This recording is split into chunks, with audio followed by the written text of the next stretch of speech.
just get, you know, some information out there. 9.18 is coming out tomorrow, and there's some new interesting components to the game that are being added. One of them that they went over here is Nicos Help. So this is kind of like a wild card that helps you complete your 2-star units. So maybe you have, you know, a pair on your bench, and they're all 1-star units. And let's say they're like a 3 or 4 cost, and you're not finding your Gnar or your Ash or whatnot. This Nicos Help item, you add to whatever unit you want to make a copy of, and it'll make a 1-star unit of the same type that you put it on. So this will be really interesting, especially for those high impact, highly contested characters. This will be really interesting. I don't know if you played Dota Auto Chess, but this is something like IO, except it doesn't take space on your bench because it's an item. Next, we're going to talk about mystery box system. Basically, they're distributing items in a more fair and consistent fashion. And I've watched some Korean server matches, and it seems like you're getting way more items in general that you can spread out across your teams. It looks like, you know, you're getting more gold, and, you know, all the players are getting a similar amount of items, which is pretty sweet because, you know, someone could have like a 20 item game and, you know, just blow you out because of the disparity in the item count between you and the other character or the other player. So this is going to be really interesting.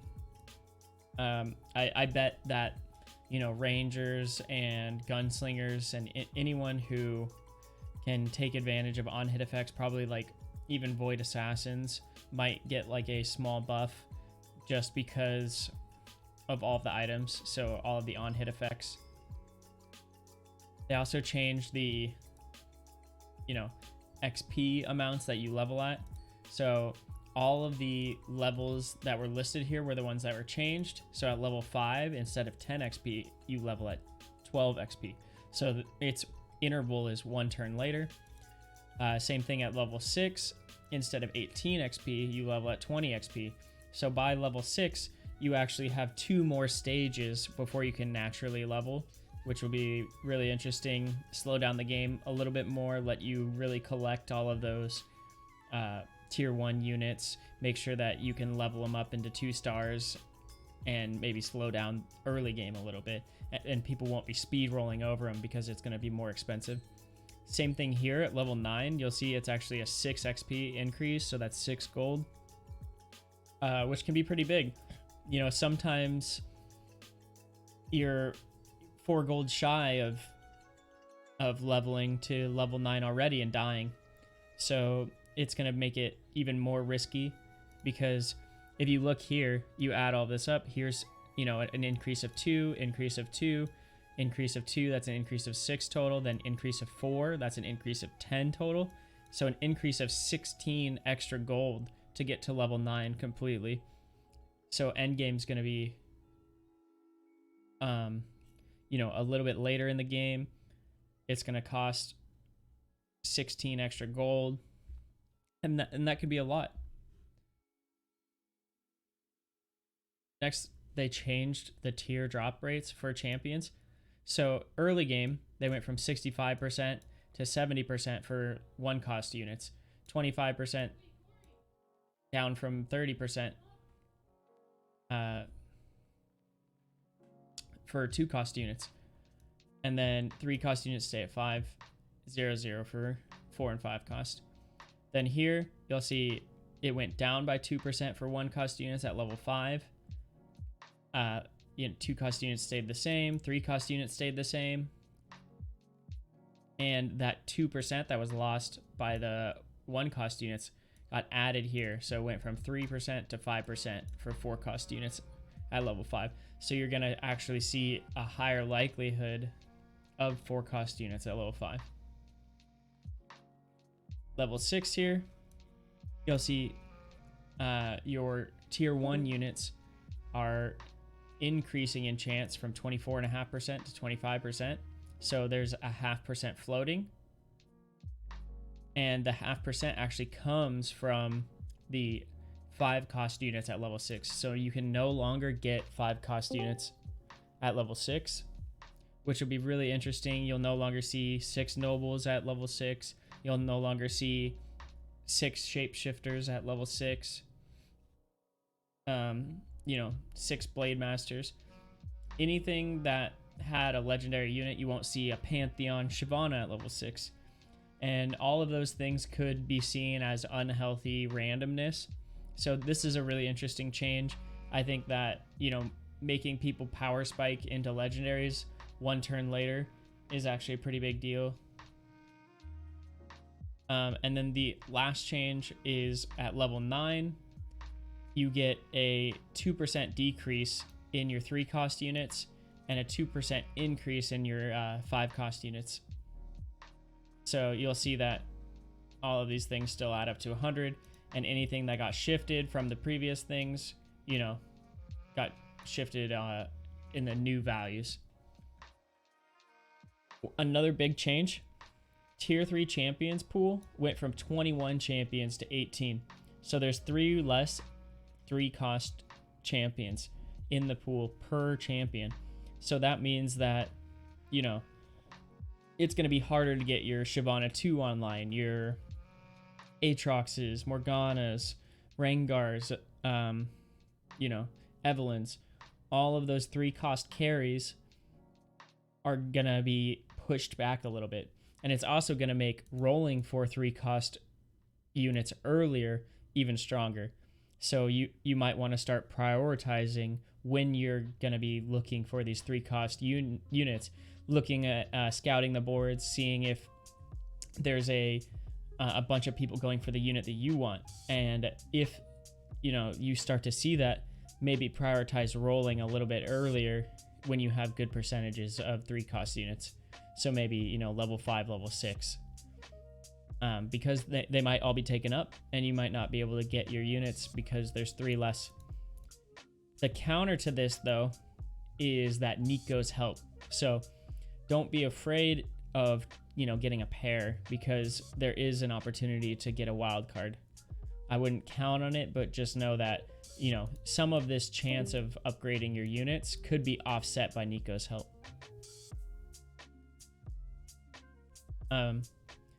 They did some things where if you stack these items, it'll actually pop off an additional item. So any of the origin items, Ghostblade, Knight's Vow, any of the synergizing class trait items, if you make 2 of them, it'll pop off. So you can't have like a double darken. Same thing for the Grievous Wounds abilities, any of those items, Morellonomic, Phantom Buff, and then same thing with Phantom Dancer, because you can't stack, you can't not get hit by crits twice, I think is the thought process on here. And you can't stack Morellonomic burns, and you can't stack red buff burns. I think it'll be interesting to see if they have like Guardian Angel getting added to this list, stuff like that, where the same ability will happen twice.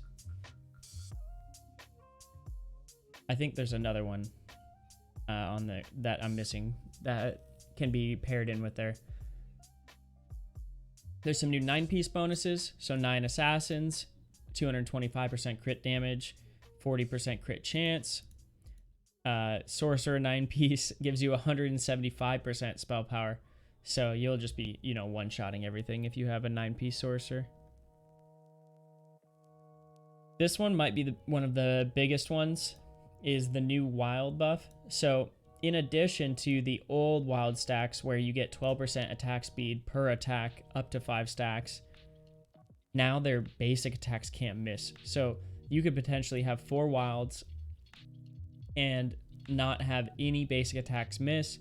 So let's say you're going like wild assassin. Now all of your assassins can hit through PDs. All of your assassins can hit through Yordles.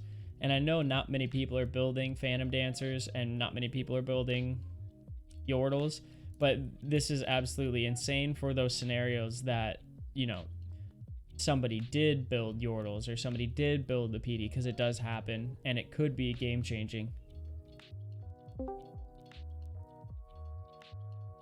There's some general trait adjustments, like, you know, the Elementalist Golem got double armor.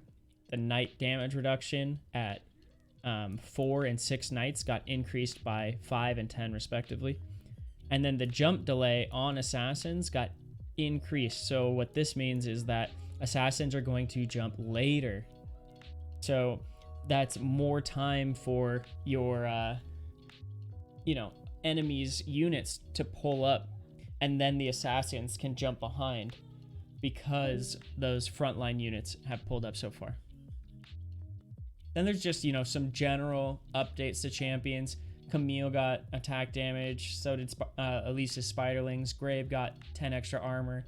Kassadin's attack went down. Kha'Zix's starting mana went down, so those early game Void Assassin units got nerfed a little bit. Pyke's starting mana went down by 25, so he got nerfed. Twisted Fate got a little buff. His health went up, and his blue card mana also went up. So maybe they were seeing that Twisted Fate wasn't getting played enough and, you know, wanted to change that. Another big nerf here is Evelyn's execute threshold went down from 65% to 50%. So now, you know, when she would get that damage multiplier on her execute, she's got more damage to deal to a unit before her multiplier gets added to the damage. Also, her multiplier decreased on a 2 and 3 star Evelyn. So the multipliers went down by, you know, 1 and 2 for a 2 star and 3 star Evelyn. So all in all, you know, Void Assassins may not have gotten fully nerfed, like Voids themselves didn't get nerfed, but you know, some of their strongest units got nerfed. Evelyn got nerfed, Kassadin got nerfed, Kha'Zix got nerfed, Pyke got nerfed, and those are all kind of core components to that Void Assassin build. And I don't know if you think it should be nerfed or not, but if they're nerfing, you know, 3 of the core components of one of the top tier builds, I think that says a lot. Another thing, Pantheon got a health nerf and an attack damage nerf. So his health, he got 150 health removed, attack damage went down by 5, which I think is fine, because as a tier 1 unit, you could kind of just frontline him with 1000 HP. He had huge base armor, you know, dragon buff, guardian buff. This guy's just a powerhouse, so nerfing him a little bit more makes sense to me. As far as items, BF Sword's attack damage went down. Frozen Heart got buffed, lasts longer. Locket got buffed, so now it's going to deal 300, or it's going to grant 300 shield for 7 seconds instead of 250. So, you know, 7 seconds is going to be a bigger chunk of the total fight time. Here, Swordbreaker chance to disarm is going from 25% chance to disarm to 33, so 8% bigger chance, but it disarms for 1 less second. This one I'm on the fence about. We'll see. I think gunslingers might start, you know, building more Swordbreakers now, because they're dealing like 3 extra attacks with like a, you know, 6 gunslinger build or whatnot. And so you could see units being disarmed all the time, and the difference of 3 seconds to 4 seconds might not be that big of a deal. Zephyr got buffed, lasts 1 more second. You know, it lasts 20% longer now. There's some bug fixes. I'm not going to go over that. New soundtrack. No one really cares about that. So that's all of the patch notes. You know, if you missed anything, you can go back into the VOD. I'm probably going to be clipping this, putting it on YouTube. Yeah, so going to be really interesting. I've been watching some Korean games, and it looks like you're getting way more items. The rest of the game doesn't look that different. Gunslingers look really good. So yeah.